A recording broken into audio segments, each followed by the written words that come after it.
Welcome back to the Michigan Sports Media Network. Now, as we kiss summer goodbye, unfortunately, as sad as I am, summer is over.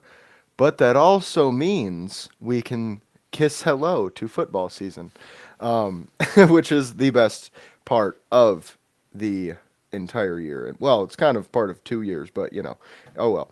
Uh, Football season is the best thing, but with that being said, we went to training camp yesterday, and I had a blast. It was a great time, but we will get into that a little bit later. Today, we are going to start with the Tigers. Now, I am just going to go ahead and hand this off to James because, as we all know, he gives us our Tigers update, and I am not going to lie, I have not been watching much Tigers. As I've said before on this show, I am not a big baseball fan. Unfortunately, I only really like to watch baseball when it's live in person, not live on my television. But with that being said, James, the floor is yours. Well, the good news for, I'll say us, is I watch, I'd say 95% of Tigers games because, let's face it, who has the time to watch every single one of them? They play every day, sometimes at 1, sometimes at 7, and we have jobs and lives. However, I do watch the vast majority of them, and I am quite pleased with how we've been playing, and I think almost anyone who has been watching, or even just box score watching and listening, we came out of our slump that we've been in for a couple weeks, going back a couple weeks. We are now 8-2 our last 10 games. We're back to being the team that we have been for the vast majority of the season.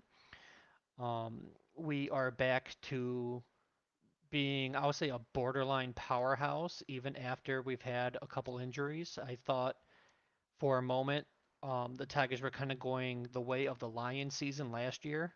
And even despite our amazing record, like we had a lot of injuries, and the Tigers are pretty beat up in terms of their starting pitching. Thankfully, our position players are mostly healthy, but we've had a pretty rough time with some pitching depth or lack thereof before the trade deadline. Thankfully, that has been addressed depending on who you talk to. I think it's been addressed. There's many people that would disagree with me. Thankfully, at least for the time being, I'm the one with the mic, so it's been addressed. So for now, so far so good. We are now 9.5 games up in the division, which is the biggest division lead in all of baseball. I know there were several people saying the sky was falling, and when we were on a bit of a downside, and don't get me wrong, we were, but when a season is 162 games, there's going to be ups and downs. It is constantly going to be a little bit of a roller coaster. You're going to have those streaks where you only win 2 out of 10 games and stuff like that. Now we won 8 out of the last 10. It happens. We emerge on the other side. And the nice thing about having a long season is at the end of the day, the cream is at the top.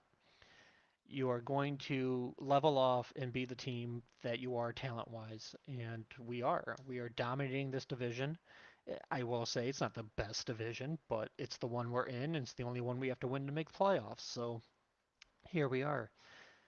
Um, Last week, slash maybe I'll touch and say 2 weeks ago just to be on the safe side. It was down to only a 5 game lead. We've almost doubled that. And that was when we were being trailed by the Cleveland Guardians. While we were on our streak of dominance, the Kansas City Royals flipped and surpassed the Guardians. So now the Cleveland's not even the team chasing us anymore. It's Kansas City. So we were, well, people were worried about Cleveland catching us, and they lost their spot in second. So I mean, it things are just on the up and up. Things are looking great for us.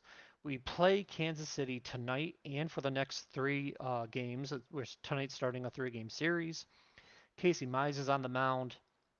Our lineup, I believe, is the best lineup we can put out there in terms of offense. We put Javi Baez back in center field where he made the All Star game at. We put him back at shortstop prior to, and don't get me wrong, obviously things have been going well. for him personally, things kind of went back to where they were last year, where he was kind of underperforming. So hopefully, putting him back in center can rejuvenate him, um, get him going a little bit more. And till then, the team's been, I don't want to say holding him up. It's not like he's been dreadful, but the team's been lifting him up and kind of carrying him a little bit while he's going through his little bit of woes here. There is only, and I do say only just because they play so often, there's only 33 games left. Like, I know that's still like double the amount they play in the NFL and stuff, but because they play pretty much every day, there's only about 4-ish weeks left of the season. So we are starting to get down to the, magic number games and the will they, won't they games. And assuming, and I am just assuming we sweep the series, and I think we will. Who knows? I can eat crow in less than 2 hours here, but I think we will. That will give us a 12 and a half game lead in the division with only 30 games to go. So unless we completely fall off a cliff, and I don't even mean like an 0-5 or 0-6 streak, we would have to lose like 12 or 15 straight in order to lose this thing if we sweep this division or if we sweep this series.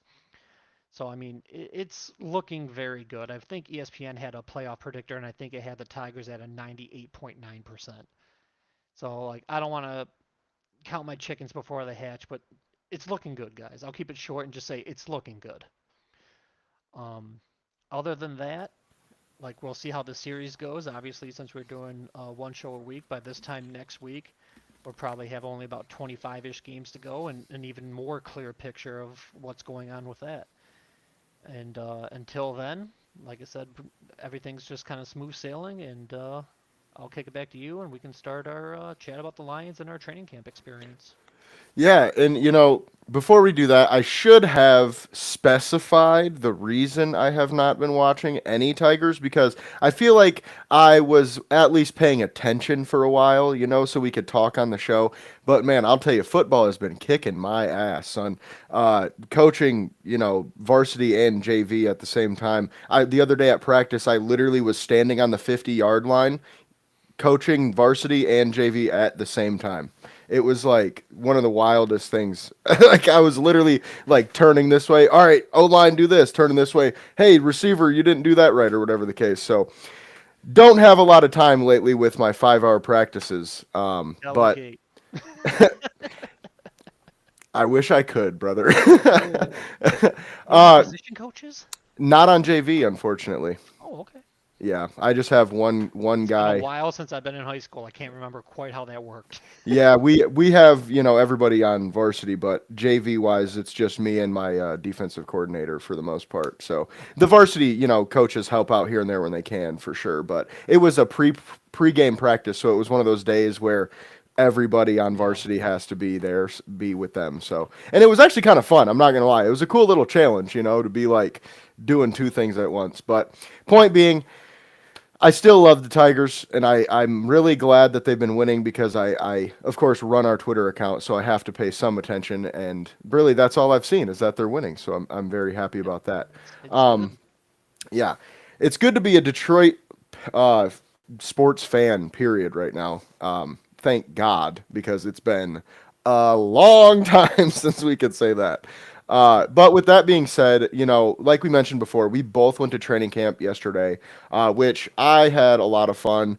I do, obviously, honestly, I'm not on here to complain about anything, but oh my God, dude, I hate going to training camp and those fucking workers are like, put your phone down. You can't take pictures. It's like, motherfucker. I get it if they're in formations, if they're running something. Bro, if they're fucking doing fucking warm ups sitting on the ground, why are you even saying that right now? Like, that was just so irritating. Like, I kept wanting to take just little pictures of Goff, like, standing there or, Jameer. And the ladies kept saying it and kept saying it. And it's like, look, I get it, but, like, I don't at the same time. I Um, totally agree with you on that. I have several tweets about um like you said, just kind of complaining about it because like I said, I get it, and I mhm. know they always kind of and it's half true. I'm not gonna lie. It's half true. They're like, oh, we don't want to give like the Bears an edge. Like the Bears are not watching my damn Twitter page, and if they No. are, I should be doing other things. Right. But like you said, it's like during their stretching lines or during something basic. And I don't want to be a narc or a rat, but like you mentioned, I heard that without exaggerating, maybe 50 times during the practice, and the Probably person to more. my and the person to my left had their phone out and was recording live plays, and they didn't get talked to once. So I'm just like, if I can get away with this, I would have loved to have an extra clip or an extra thing to show, even if it's just a slant route by St. Brown that we've seen a Hmm. thousand times. You're not going to see anything in practice that we haven't seen in a game a bunch over the last 4 or 5 years. But Right. I did not want to risk it or anything, so I played by the rules. See, I didn't. Oh, I definitely did not. And it wasn't because I was being defiant. It was just because I'm not an asshole, all right? That's all I'm saying. I'm not. Why the hell? Like, and I was saying it at the practice. Like, what are we gonna do? Fucking email the Chiefs? Oh, this is the formation. I saw the Lions. Like, what? Like, I just don't get it. Like, honestly, I went to my first training camp when Matt Patricia was the head coach. It was a joint practice. Yeah, it was a joint practice with the Patriots too. So that was a lot of fun. But I thought that was like a Matt Patricia thing with the whole, you can't record at training camp. I thought that was like, oh, he's the one that implemented this rule.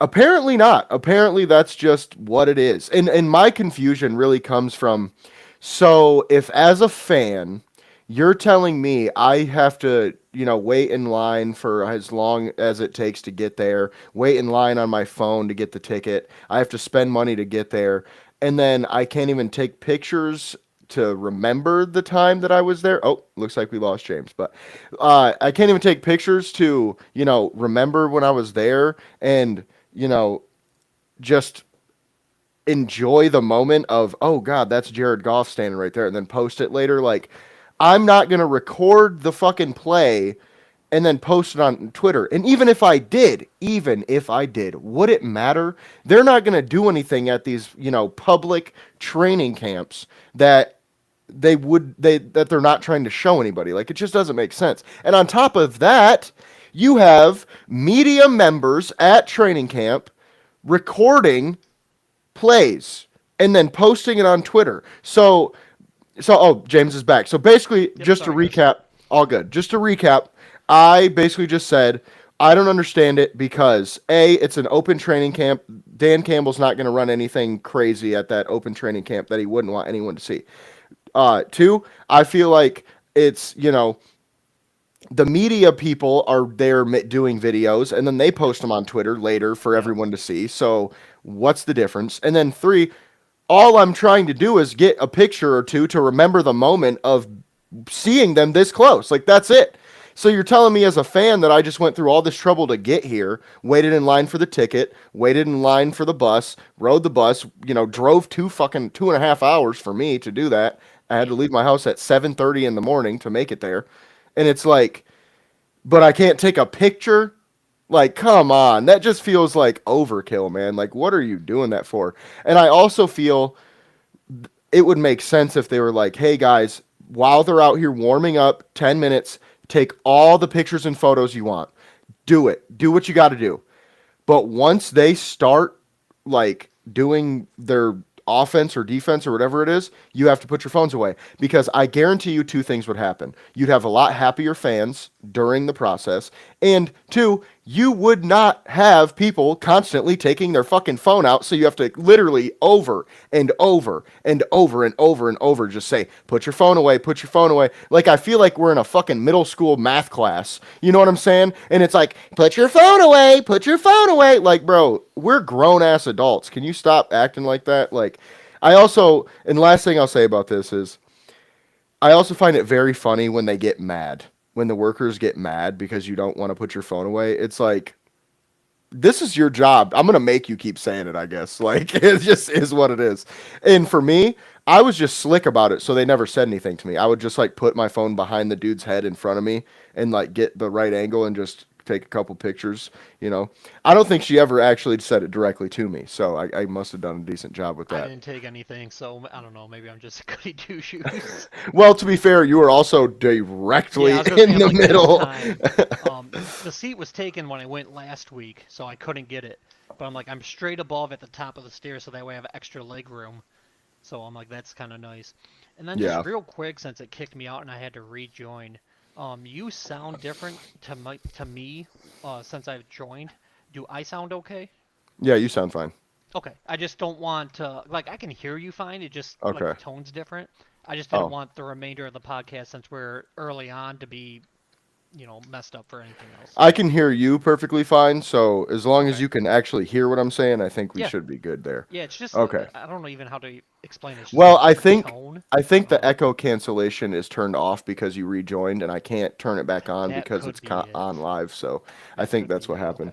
Okay. But with that being said, training camp was pretty good. I'm gonna do this the easiest way that I figured out how. We're gonna go position by position. Okay. Okay. Sounds good. We're gonna start with the quarterback and run all the way down. So unfortunately, we did not get to see the defense very much, if at all. I watched from my seat a few plays while the offense was like waiting to have something else happen. So there's not too much to say about that, but there is a little bit, and we'll leave that for the end.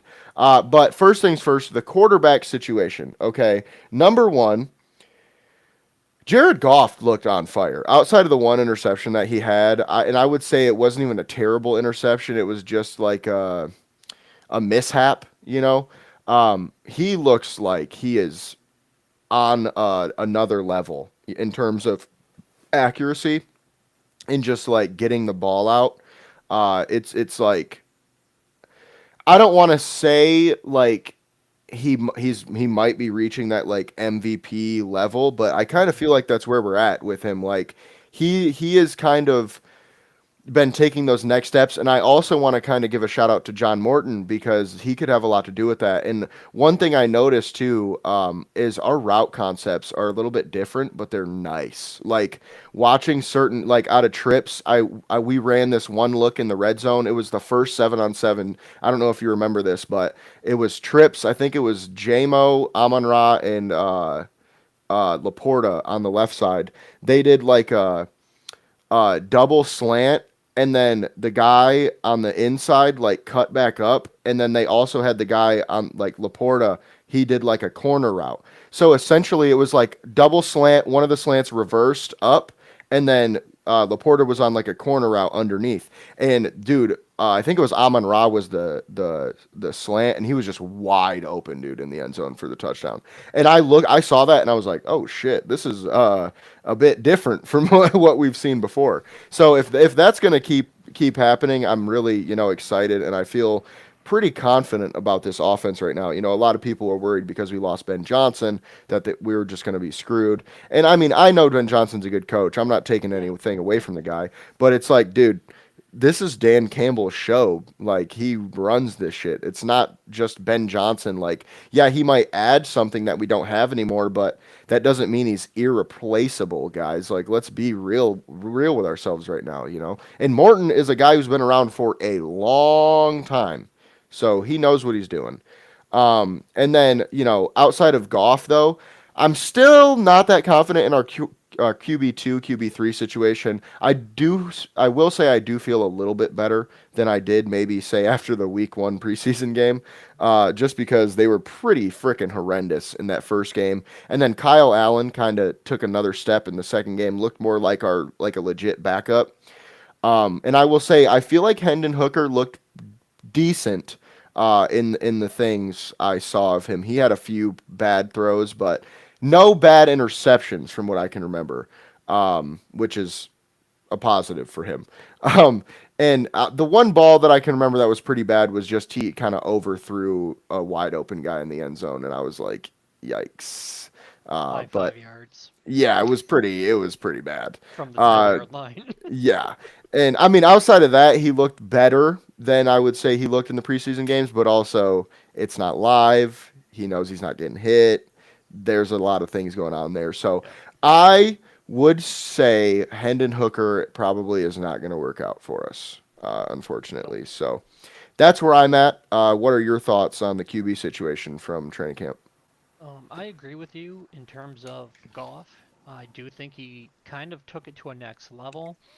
I don't know if it was or is Morton adding something. Because don't get me wrong, like you said, Ben Johnson's a good coach. Like I'm not gonna uh, hate him or say, well, I do hate him. I'm not gonna say he sucks because he went, somewhere else. We all kind of knew he was gonna get a different job. The only reason I'm mad at him is because he picked the Bears and stayed within the division. Excuse me. I'm not mad at Aaron Glenn for leaving. He chose the Jets. I wish the Jets the best, although I think they have one of the worst rosters in the NFL. But I wish him the best over there. But one of, not the. I think Tennessee's still there, but um, I would say Cleveland is probably up I there think they too. can lean on their defense. But yeah, that's one that definitely Yeah. needs an upgrade. But like I don't know if Goff learned everything he could from Ben Johnson, so now a different voice he's picking up little odds and ends because as you know, different coaches have different styles, and sometimes you just mesh better with a certain guy or not. Maybe he's just motivated because he just had a kid and he's got some kind of extra dad strength or motivation or inner power, something else driving him. Either way, whatever it is, it seems to be working. Like I don't want to put a lot of stock into like preseason and practices because they're just preseason and practices. I know we've talked about it countless times. We went 4-0 in the preseason and then 0-16 in the regular season. So, but Goff's proven he's a vet. We all know what we're getting with him, and he's sharp. From going for the last 3 years to these training camps, this is the most I've seen him in tune with JMO. And like he's kind of always had that timing down with St. Brown and whatnot, but I feel like JMO is approaching the St. Brown level of timing. I will say he's not quite there yet, but he's getting there. And I don't know if we want to talk about it now with the quarterbacks or later with the receivers, but like the play of the day for me was that 40, 45-ish yard bomb from Goff to JMO over the shoulder catch. I know JMO had in the past problems with his hands. He did have one pretty bad touchdown drop in the 7-on-7s, I believe it was. But it was over the shoulder with his hands, not a body catch. It was perfectly in stride. Like everything was flawless. It was over their CB1 and Stingley. Singletary. I'm sorry? Derek Stingley. Stingley. Sorry, I said Singletary. That's a running back. Um, but yeah, and he's. I saw something today that asked if he's the best corner in the league. I don't think he is. I think that's Patrick Surtain, but I'd say he's top five, or at least up there.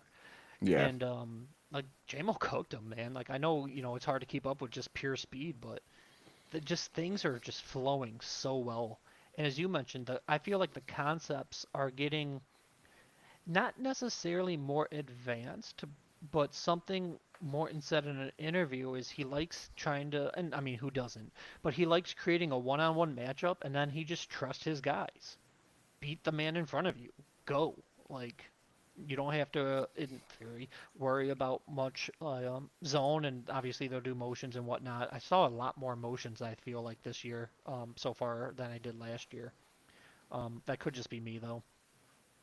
But I feel like he's just putting his players in a position to win one-on-one matchups. And when you have guys like Gibbs, Laporta, JMO, St. Brown, the list goes on. Even Tesla now. Tesla had a great day, which we'll expand on when we talk receivers.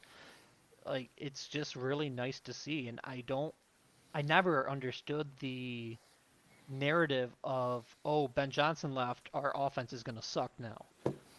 Because, like we mentioned, Ben Johnson's a good coach. Like he just deserved his promotion. He got it. Good for him. But that doesn't mean Goff doesn't know how to throw a football. That doesn't mean St. Brown forgot how to run a route. That doesn't mean Gibbs is slower. Like we still have all these juggernauts on offense, and I'd say the one potential hiccup is O-line. But once again, we'll talk about that when we get to the other position groups. But things are going to be okay. Like I don't know about 15-2 just because that's a super high ask from last year. That's almost impossible to match, especially with the harder schedule. But the team's Hmm. going to be okay. Going on to QB2 situation, I do like Allen. Don't get me wrong, he's got plenty to work on. He's a backup for a reason. But outside of the Hall of Fame game, he's looked pretty solid. I know his first, I want to say 2 or 3 throws, um, not Miami. Against Miami, I almost said Atlanta, but that was 2 weeks ago. His first couple throws against Atlanta were high, and I noticed early in practice he was sailing a couple. But I feel like once I don't know if it's a warm up thing, but once he settles down, he's good to go in terms of a backup. And as you mentioned, I think Hendon did look better in that open practice that we just went to yesterday, but I'll say this as nice as I can. The bar is very low for him. So it's not hard to improve on what I thought of him. So, I mean, but Yeah. yeah, he looked better. I'll give him, like I said, I'll give him that. I don't think he makes the team, to be honest. I know basically you get to keep a free quarterback now with the new rule from last year. You can suit up 3 quarterbacks.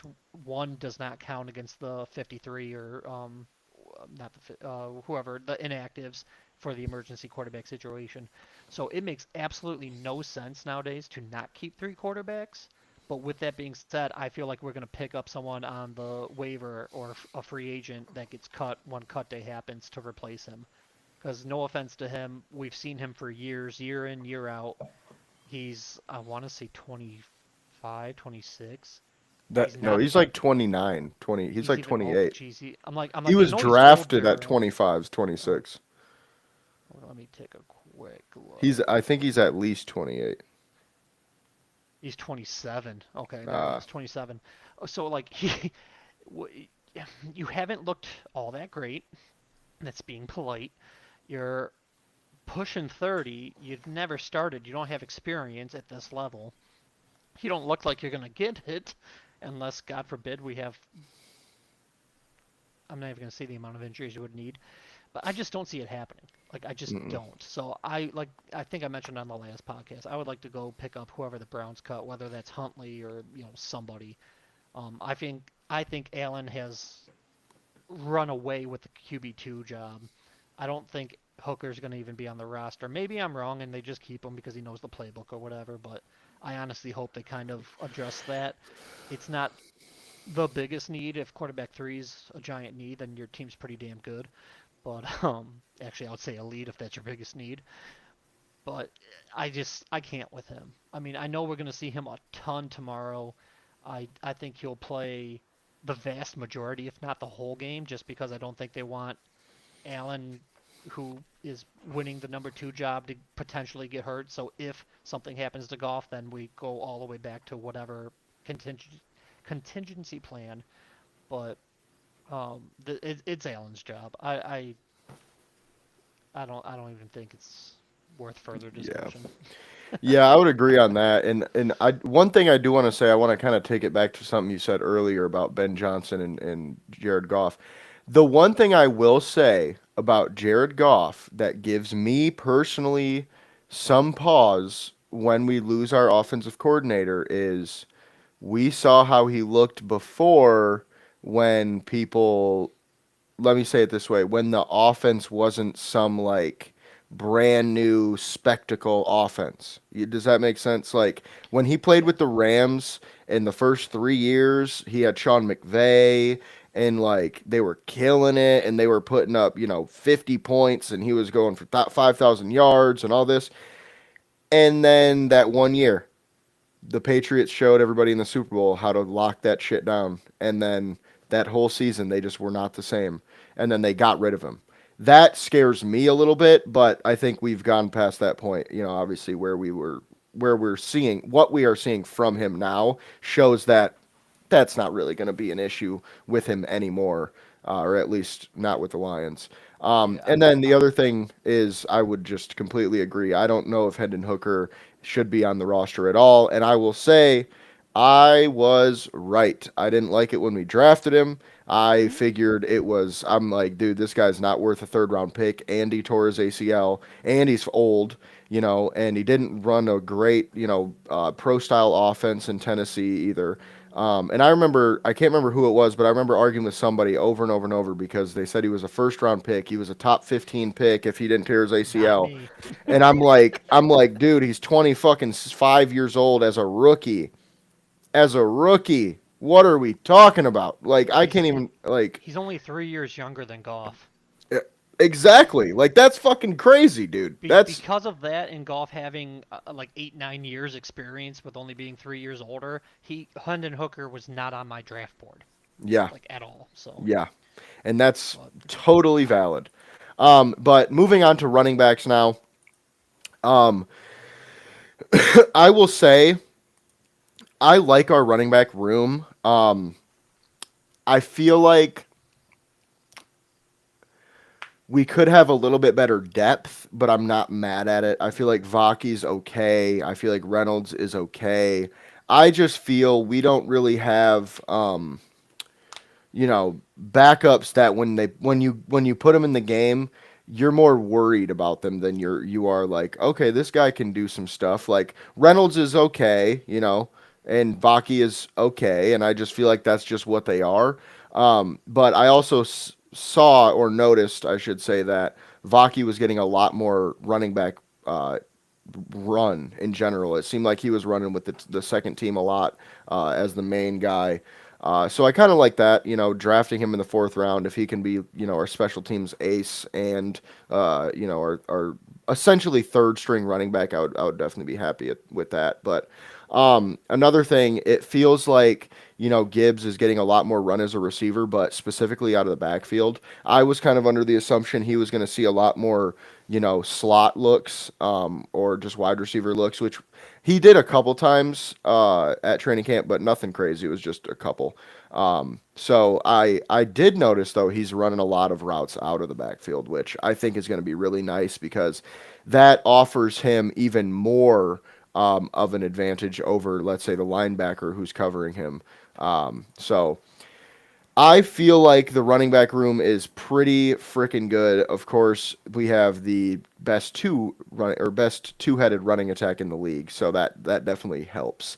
I just mean that as if like one of our guys were to get injured, I don't know if I'd feel so confident. Like, hey, Vaki, be the David Montgomery now to Jameer Gibbs. Like, we'd have to change things and be like, okay, Jameer's going to be definitely the number one, and we're only going to put these guys in when we have to give him a break, basically. So, whereas now Monty's more of like this is a legit weapon out of the backfield. So, that's my thoughts. What are your thoughts on what you saw from the running backs?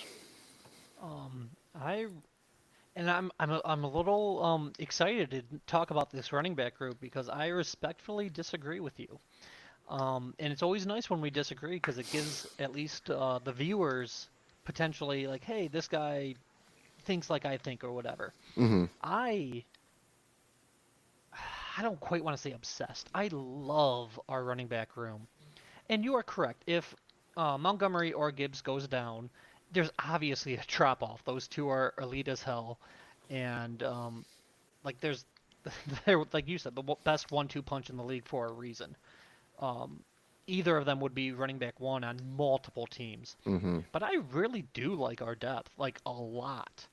And I'll even say, like Reynolds, like you said, he's okay. And I don't want to sound like kind of like when we were talking about Dan Skipper last week Mm-hmm.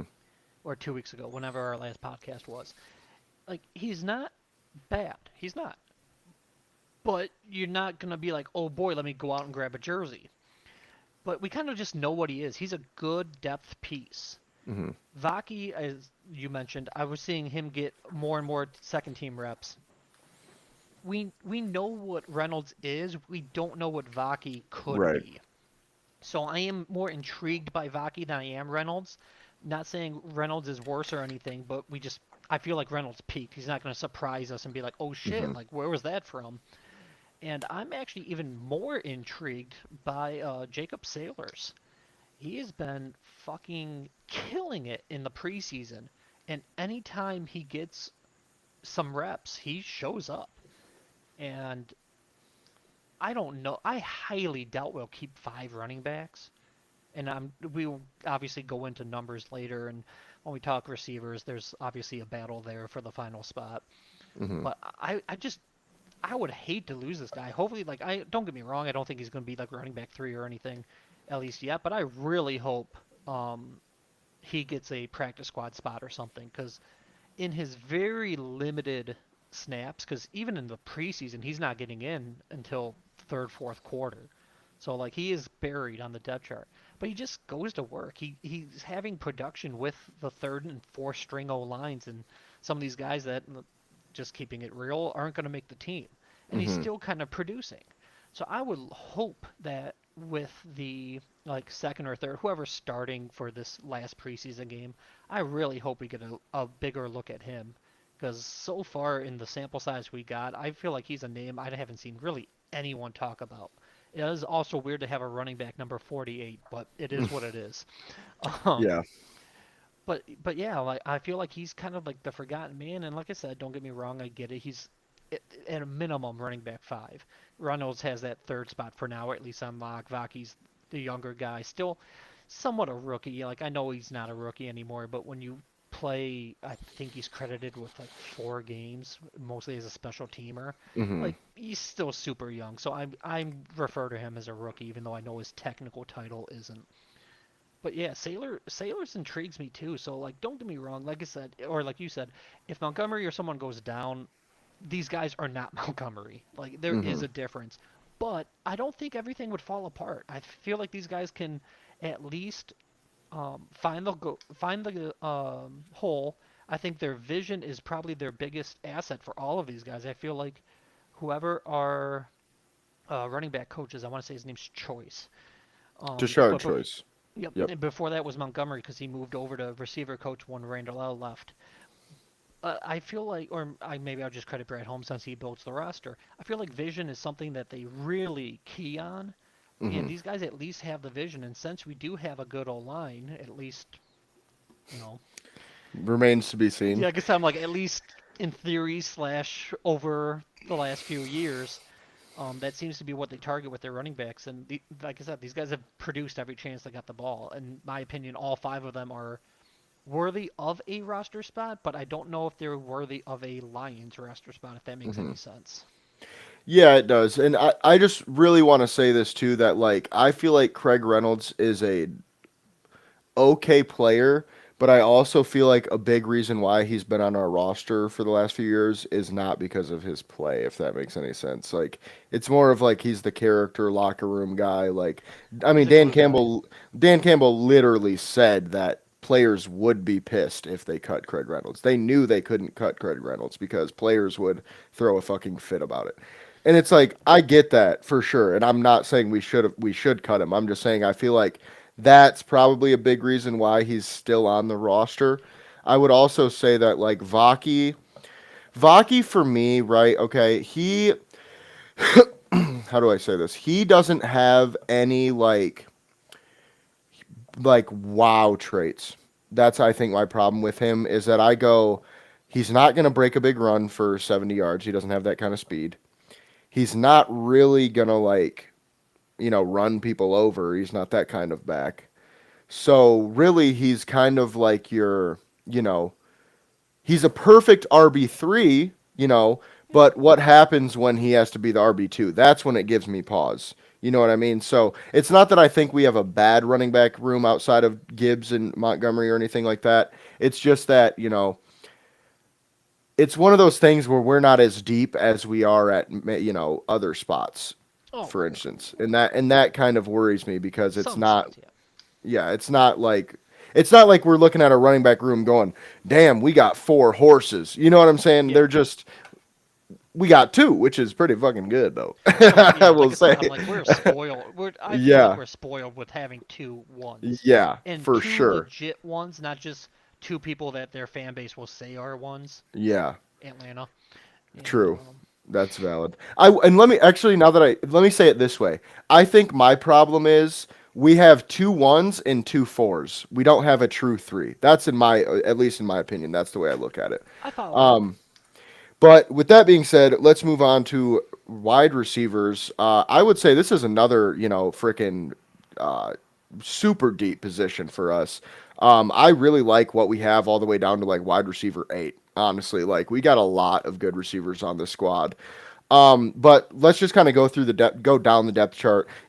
Obviously Amon Ra is going to be the best receiver on the team, period. And I know JMO's been looking great, but Amon Ra is still the man. Okay, it is what it is. Like a lot of people are talking about, is JMO going to be the wide receiver 1 in Detroit? There's no fucking way. Okay, if Amon Ra ends the season with less receiving yards or catches than Jamison Williams, I will fucking I don't even know. I don't even know. There's got to be something so outlandish because that shit would never happen unless I can Amon Ra tell got hurt. you receptions won't happen. I'm 50-50 on yards. It Because won't he happen. hit so many big plays, and Morton's been talking all offseason about taking more deep shots this year. And once Yeah. again, as I mentioned before, JMO, in my opinion, had the highlight of the day with his Yeah. So I'm just like, now if you're just talking receptions, St. Brown's 100 a year every year, year in year out. I think JMO's probably going to be around 75, 80 at most, but Yeah, he just maybe. has that more explosiveness. I do agree with that, but I also want to say this like I think our offensive line is going to be not as good as it has been, and I think that might come into that too where it's going to be hard to sit back there for 3.5 seconds and try to get JMO down the field 60 yards. I That's do true. feel that, yeah, you're right. It is probably, there is a possibility, very small possibility that JMO ends with more yards, but I just do not see that because Amon Ra has been, what, 1,700 yards the last couple of years. Like, he has been all pro. Like, and on top of that, Jared Goff loves that type of receiver. So I don't see Goff going to JMO more than Amon Ra. I honestly don't know if he'll even target him more than he did last year, outside of maybe, 10 to 15 targets because there were a few games that JMO didn't really get many. So, 2 years ago, St. Brown had 1,500, and last year he had rounding up 1,300. damn. Yeah, his career best was 15-15, 1,515 yards. But he's had Damn. coming off back-to-back years of 10 plus touchdowns. Oh, okay. That makes sense. But yeah, he had 120 catches 2 years ago and 115. So like receptions, I'm not worried about. Yeah, That's catches. St. Brown's all day. But I think with just those bigger chunk plays, but like you Mhm. mentioned, I feel like our um, O-line has taken a step back. Yeah. Um, And I also feel yeah, like, I feel like we're gonna run the ball a ton too. yeah, for sure. I feel like JMO too taking a step forward has made it so Amon Ra isn't getting as many yards too. So I mean, I would rather JMO have 1,000 and Amon Ra have 1,200 than JMO have 700 and Amon Ra have 1,500. Just because that means we're getting more deep shots, we're spreading the ball around more. Probably means we have a better offense overall. So with that being said, though, JMO, as we just mentioned, is definitely taking another step. I mean, his routes are better, his hands are better. Seems like he's just better all around. However, he did have that fucking terrible drop, dude. It That was was bad. like, It that was was like, bad. like people said it was like rookie JMO. No, that was like high school JMO. That's how bad that was. It was That was literally me. I said rookie JMO. like it hit him directly in the hands, and he just went, whoops, In like the end wide zone. open. No one even touched him. Yep. Like, oh my gosh, like, Like uh, I love JMO. As I've yeah. mentioned several times, he's my favorite Lion. He's my profile photo on X. It was Hmm. bad. That one Yeah. rep was that was a bad one. He Yeah. shook it off and he had good reps after, but yep, it would be kind of hard to ignore that one at least. Yeah, and that's the thing too is I'm not like that worried about that at all. It's one rep. Yeah. I mean, and it was like the beginning of the day too, so you know how that goes. I mean, a couple weeks ago they were talking about how Lions receivers, even Amon Ra, were dropping everything. So it just that shit happens sometimes. So I will take that with a grain of salt. Worth But noting though. yeah, it is worth. Yeah, it's worth talking about, but I don't really think he's going to have a problem with it.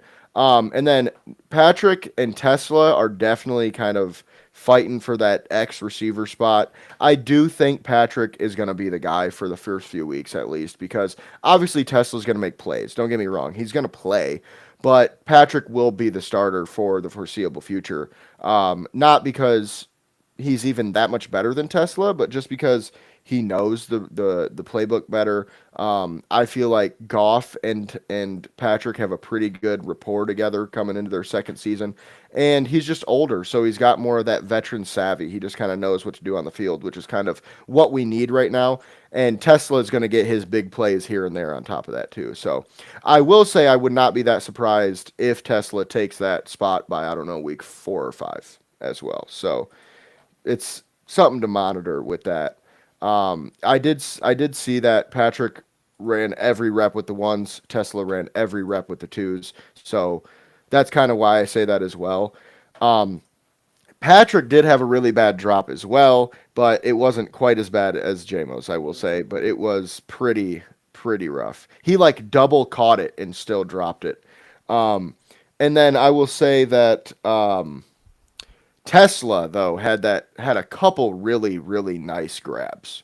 I mean, he got up and got one touchdown in the back of the end zone, and then there was another one that I don't think it was a touchdown, but it was like on the sideline that was Yep. pretty nasty too. So he's definitely showing his big play potential so far. But what are your thoughts on our receivers?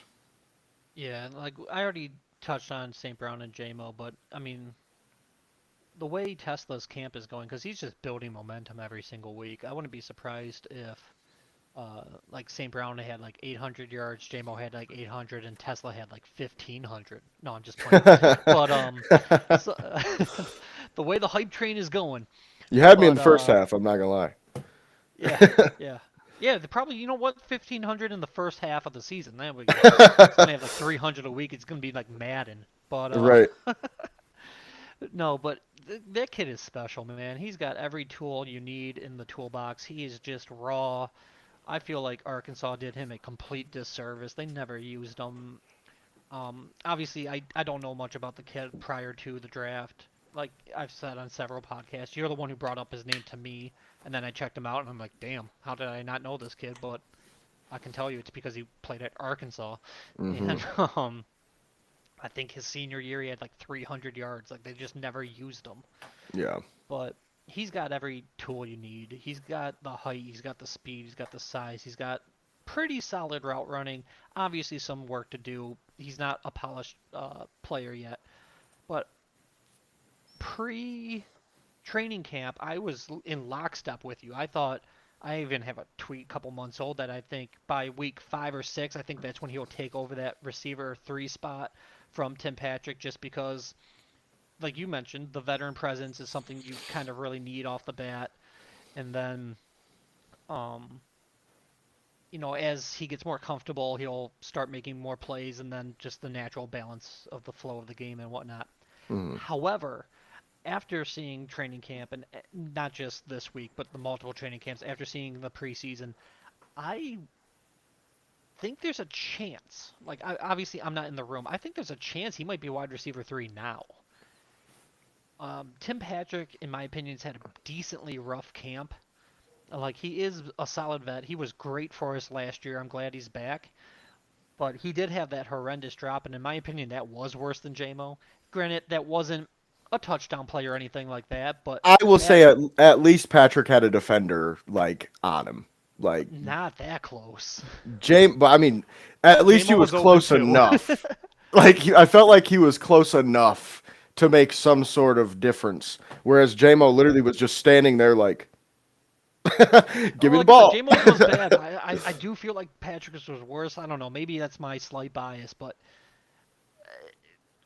in my opinion, I feel like Patrick has taken a slight step back, and I know he's getting up there in age and Hmm. whatnot.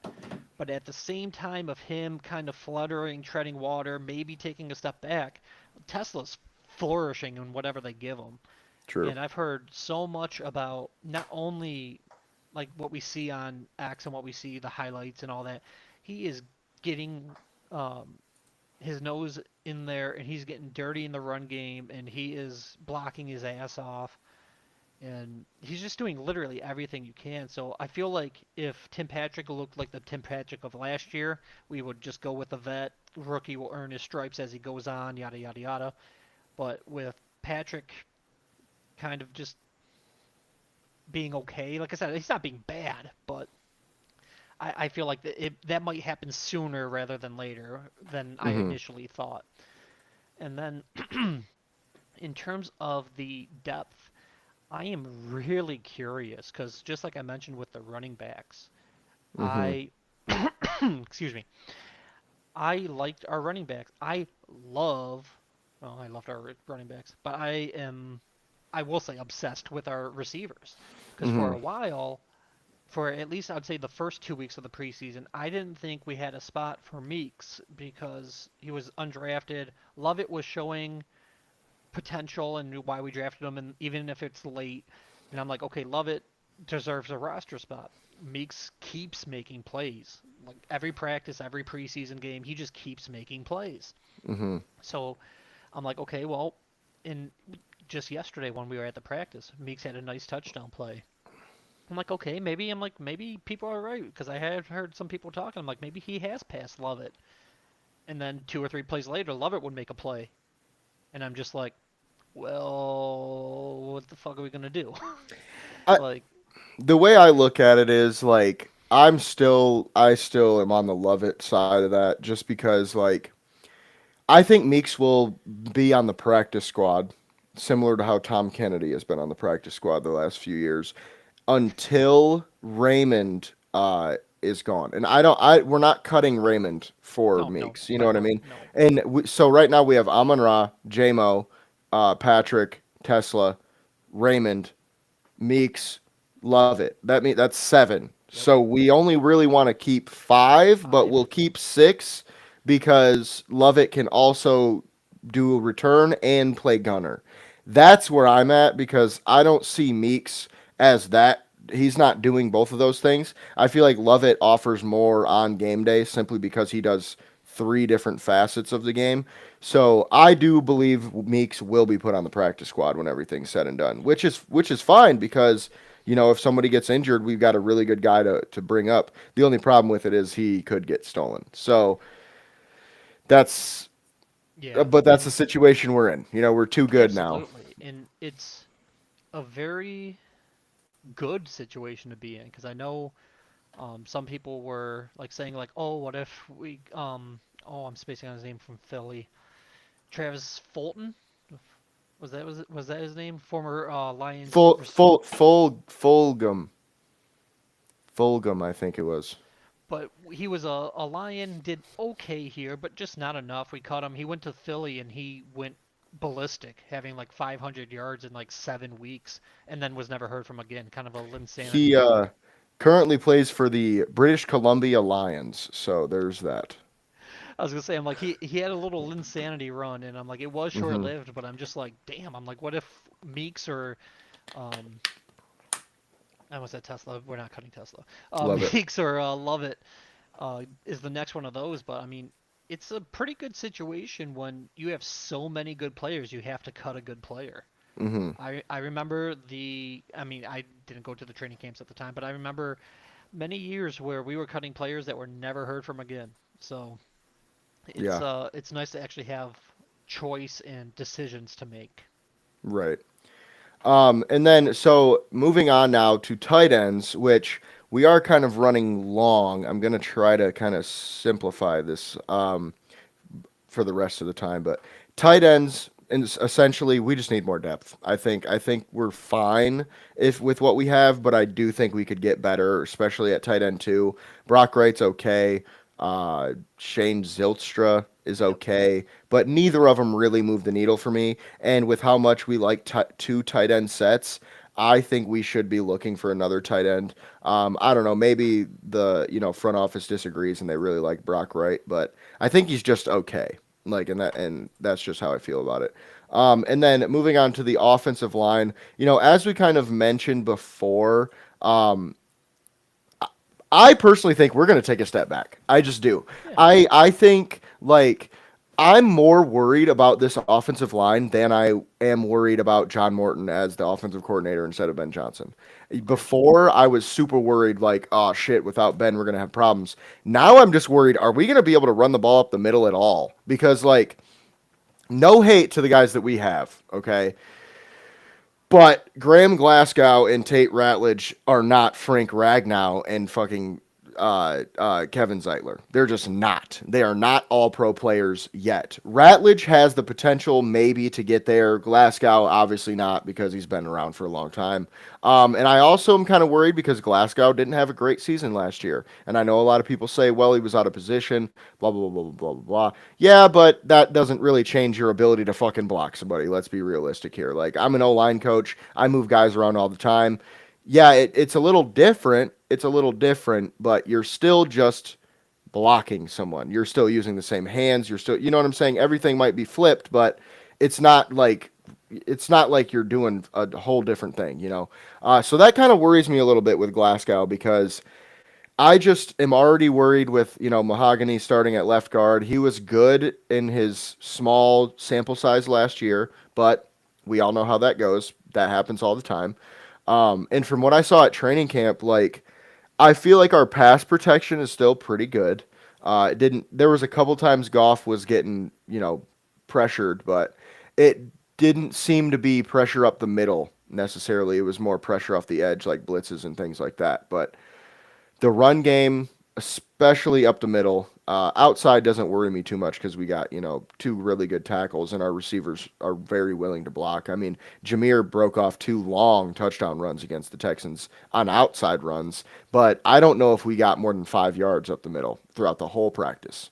Like it literally felt like we'd hand the ball off and he'd run into a wall. So I'm a little worried about our interior offensive line this upcoming season. But what are your thoughts? Yeah, we're pretty much in lockstep with that. Starting with the tight ends, obviously we love Laporta. I'm okay with Wright. I'm out on Zostra. Like I'm sure he'll be, probably make the team as tight end three or whatever. Like you said, he doesn't move the needle at all. Mm-hmm.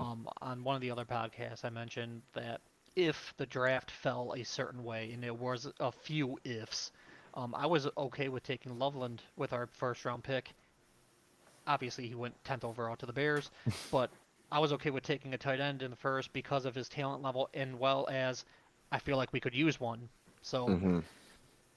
like, obviously, we're rolling with who we got, but I've kind of been on that train in terms of that's a need. And then going to the O line, as you mentioned, it's kind of just a lot of unknowns. Like you mentioned, Glasgow did not have a great year last year. I thought he might have been a cap casualty until right Mm-hmm. now retired and everything else happened. I love Ratledge, but like you said, he's not Zeitler. Like that's Mm-hmm. not a knock on him. Like if he is, holy shit! But that's a big freaking ask for a Be rookie. awesome. Right. Yeah, I'm like that would be great, but hey, why don't you be a top five player at your position as a rookie? That's can't do that to the kid, at least realistically. And as you mentioned, I think Mahogany looked A plus in his 2 games last year, but it was 2 games. So, in my opinion, kind of dating back to what I mentioned with Vaki, I'm like, I still count Mahogany as a rookie. Like, I know this Mm-hmm. is year 2, but the dude's got 2 starts. I'm not going to call him a vet or something else like that. So they show promise, and I feel like 2, 3 years from now, I think these guys could be our guards for the next 3, 4 years. But I would rather have 3 or 4 year version of them than obviously inexperienced them. We will see what happens. It's kind of up in the air. Where I am extra concerned is the depth. Like Glasgow got hurt at the end of practice. Oh, I shouldn't say hurt. He got banged up at the end of practice. Reports today came out said he's fine, just normal bumps and bruises. But if he goes down, like okay, I know Ratledge took some reps at center, and then it's like who's your guard? Like I instinctively want to say Salsdal or It's however you say probably his name, actually but he went to IR. it's So probably Muti, which is actually he's actually okay, pretty yeah, good. yeah, yeah, okay. I'm like fair enough. And I'm like okay, I've seen him make a few plays, that's and one thing I will say is that our depth at O line is pretty good. I've been pretty surprised, pleasantly surprised by our depth so far. Okay, I'll say that's one area I have concern about, but I will say I blanked on Moody. He is decent. And the only run up the middle I saw yesterday that was more than 4 or 5 yards was Sailor, but that was once again the whole like third unit Hmm. against other third units. Hmm. So we'll see what happens with that. But I mean, obviously Sewell, he did give up a sack to Will Anderson, but I mean Will Anderson's a tank, so I mean there's no Yeah. real shame in that. It's like giving up a sack to Hutch. Shit happens. But yeah, that's where I am with those position groups. Yeah, and just to add on to that, I feel Giovanni Manu played pretty well in his limited snaps at the training camp. I also feel like Cologne. Have we figured out how to pronounce his name? Is it Cologne or Colin? I hope it's Cologne for his sake. Um, but I think we'll go with Cologne for now. yeah, but him and Muti are both Moody. pretty good depth pieces, and then Manu could also be pretty good. I was also pretty surprised that when Glasgow went down in practice, Aguakun was the guy who came in. They didn't move Ratledge over or and bring a guard in. They put Kingsley Aguakun in at center, and he's running the second team center as well. So something to kind of monitor. Feel like he was more of the third team guy leading up into this last week, and then it seems he might have moved himself up to the depth chart, which I will say a lot of people, were talking pretty positively about him. So those are all pretty good things to see when we're at training camp, but just in general.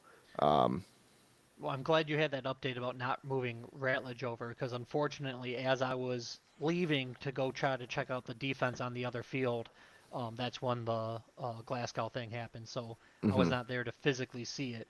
And as soon as I got over to the defensive field, they all came over, and yeah. Hmm. Yeah, I was not that far behind you. It was literally like I saw it happen and was as I was walking down the stairs. But with that being said, though, that wraps up the offensive side of the ball. Obviously, defensively, we didn't get to see a ton, but from what I saw and from what I heard and from the things I saw on Twitter, um, it sounds like we pretty much dominated them defensively. Our offense did really well too, of course.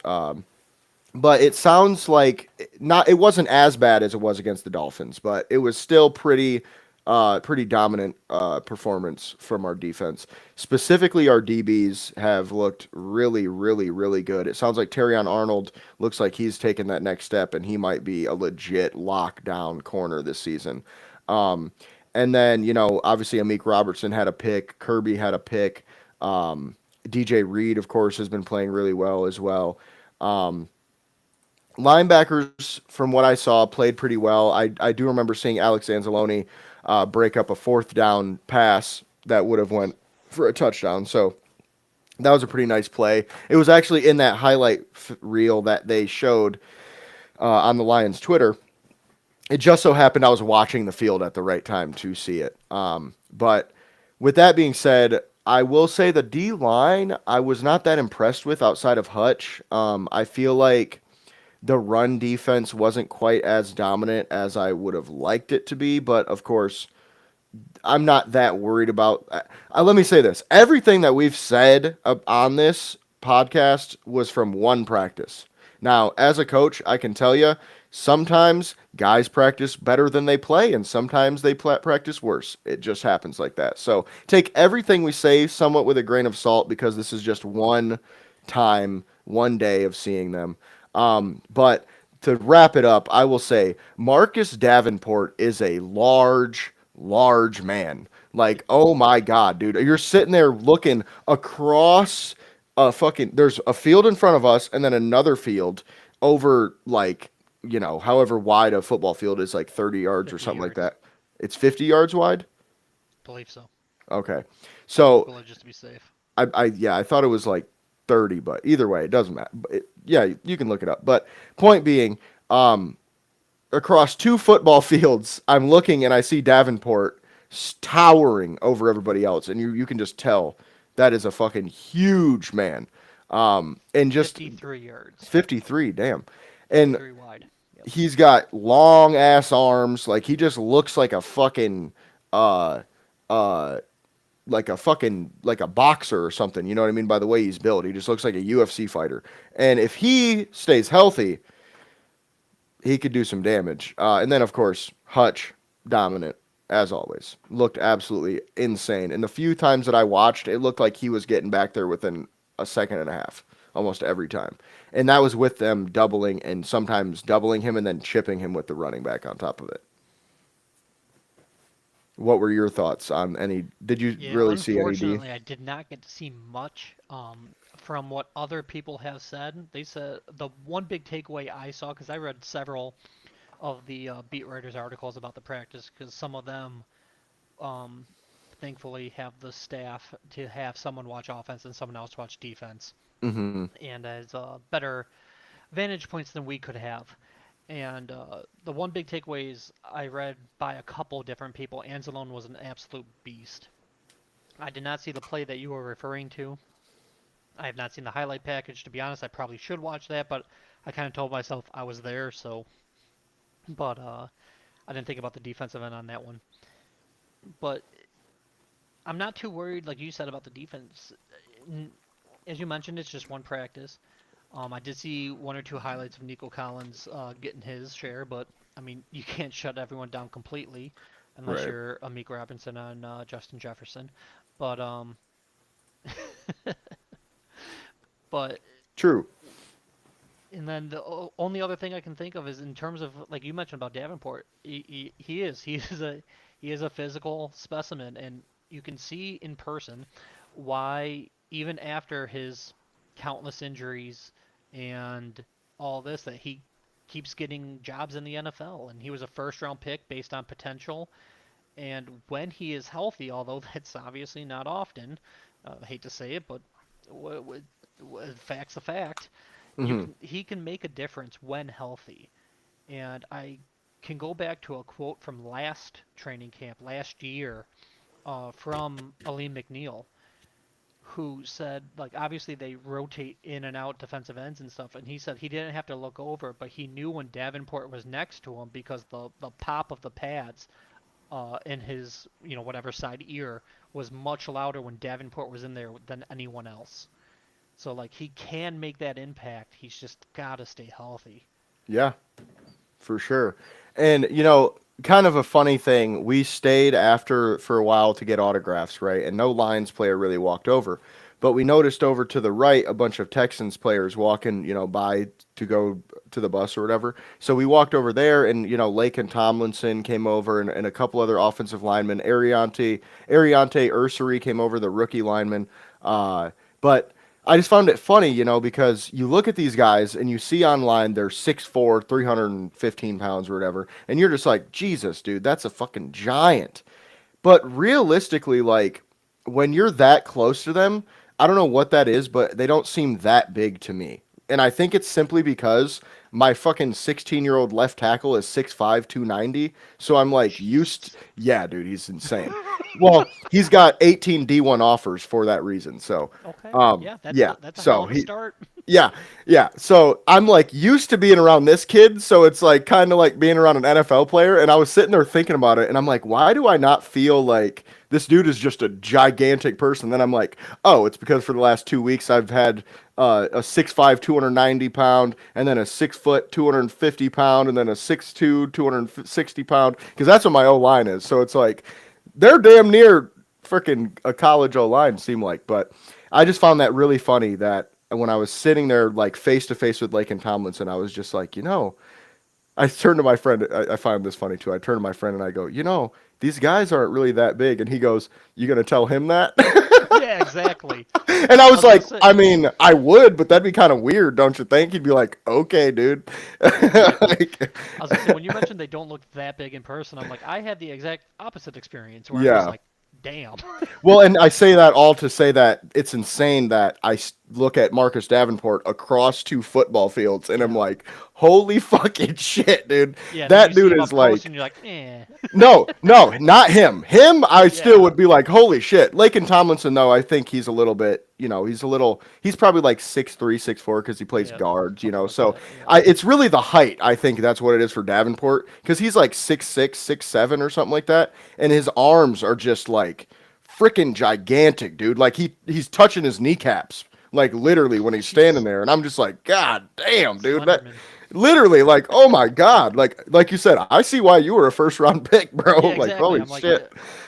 this guy can't stay healthy. How like the Saints had him, and then uh, was it Miami? He had like 3 or 4 different teams because he can't stay Hmm. healthy. And I'm like, why does he keep getting like all this work when he can't stay healthy? And then you Yep. see him, and you're like, oh, okay, I get it. Well, and I mean, he played in Minnesota the last few seasons, so it's like Brad Yep. Holmes and Dan Campbell had to see him across the sideline twice a year, and they were probably like, "Damn, that's a big dude." And then when he's Yep. in the game, like you mentioned, the pads popping thing. I mean, if Yeah, it that took is the from case, I'm McNeil. sure I'm they like, noticed. he's Right, been lined up against lots right, of people over the time, and I mean, I don't know if he's next to Hutch or in between Reed, if he's playing the, anyways. But right. that was his words, not mine. I just remember that story because I'm just like, I Yeah, was kind of a Davenport doubter, but I saw that I'm like, damn, okay. Like, I obviously trust what McNeil has to say. right. I would And not be then, surprised if, they noticed that on that sideline and been like, if this guy's a free agent, we should probably try to go get him. yeah, Because, especially, like, I was debating, I was questioning the signing last year because I thought 10 million was a bit steep for someone with his track record of injuries. This year, I can't remember what we signed him for, but I it's think like it was like four, one I year think. four. I'm like, Yeah. okay, for that price, F it. Let's just, Y- whatever. Yeah. And I wanted to share a quick story because I know we're going long, so I will make this quick. My 9 to 5, I work in a hardware store, and I won't name the name for many reasons. But long story short, Alex Anzalone actually last year came into our store, and I got to meet him face to face. And for when the people say, because I was one of them at one point in time, this humbled me quickly. Oh, like, how can you miss that tackle? I could have tackled that guy, or I could break a tackle from Anzalone. He missed so many, blah, blah, blah. You see him in person, and there is absolutely 0 freaking % chance I could ever break a tackle from that dude. His arms, not, I know you were talking about Davenport's length of arms. His biceps are about the size of my head. Hmm. So, and I, like I said, I was guilty. I'm like, he misses a couple, and to be fair, he's been much better. But the first year he was with us, he missed a handful of tackles. I'm like, I bet I could break a tackle. I used to play offense. I saw him in person. I'm like, I'm an idiot. Yeah. That's the thing. Zero. That's the thing. He It's would like, kill me. so Like, these guys are pro athletes for oh a my God. reason. They're the Yeah. best of the best. Like, oh, and like he wouldn't even like have to like hit stick me. Just a regular ordinary tackle would snap me like a twig. And I'm not the smallest person. But Right. I'm just like, never mind, dude. Like, damn. Right. And I mean, that's the thing. Like, I do not want anyone who heard what I just said think that that means I think I could do anything. That's not what I meant. Okay. I'm like 5'10", 5'11", 260 pounds. I'm not no NFL player. I know that much. All right, guys.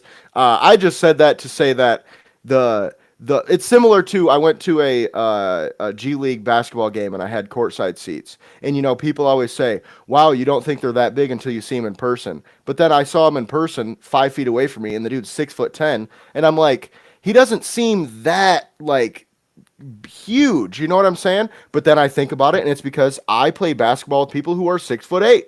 So it's like I'm used to it. You know what I mean? It's like I I've don't. done that before. So I mean, not regularly. One of my friends is like 6'5", and then I have another friend that's like 6'7", I would say. But I mean, you go to the Y, you never know who's gonna be there. So it's like I don't know. I just feel like I kind of got used to the being around people that are much larger than I am, basically. I Um, have not. yeah, and I Yeah. could see why, because holy shit, like I'm Yeah. telling Like I you, I saw. saw it was the number two, the safety for Houston. Um, Okay. he like you see him on the field, and you're like, oh, he's probably like 6 foot, 6'1". He walked by at one point, and I'm like, that motherfucker's like 6'4". That's a big ass dude. You know what I mean? But you don't really notice it when he's around all these dudes bigger than him, and then you look when he's close to you, and you're like, Holy shit, that dude is large. Like, Dylan Bullock. Oh, that's the guy who intercepted Golf in the end zone yeah, for the yeah. interception. Yeah. Yeah. But with that being said, this is time to wrap this thing up. We appreciate you guys for watching. As always, hit the description. Try the world. You already know what it is. If you don't, it is try the world. Try the snacks of the world. You're welcome. It's that simple. Fanatics, get your stuff, get your gear. Football season's coming around. Go get your Hutch jersey. Go get your Panay jersey. Go get your Jameer Gibbs number 0, even though I fucking hate that number. Get the number 0, even though it looks like a fucking donut on the back of your jersey. I'm just saying. I wouldn't do it, but, oh well. I have the beautiful number 26, the classic running back number, but if that's how you feel, go get that jersey. Links are in the description. We'd appreciate it if you could click that link. It would help us out. But with that being said, you can find me at JSoSweet, James at Gullet_James, and both of us at MI Sports Media and www.misportsmedia.com. We appreciate you guys for watching. As always, we will see you next week.